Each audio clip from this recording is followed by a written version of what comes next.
ദൂതൻ അവളുടെ അടുത്ത് വന്ന് പറഞ്ഞു, ദൈവകൃപ നിറഞ്ഞവളെ, സമാധാനം. ഈ വചനം കേട്ട് അവൾ വളരെ അസ്വസ്ഥയായി. ദൂതൻ അവളോട് പറഞ്ഞു, മറിയമേ, നീ ഭയപ്പെടേണ്ട, ദൈവസന്നിധിയിൽ നീ കൃപ കണ്ടെത്തിയിരിക്കുന്നു.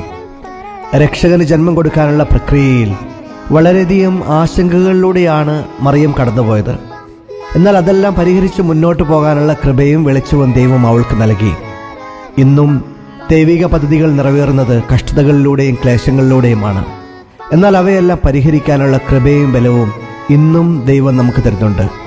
നിനക്കെന്റെ കൃപ മതി എന്ന വചനം നമുക്കിന്ന് സ്മരിക്കാം. ആമേൻ.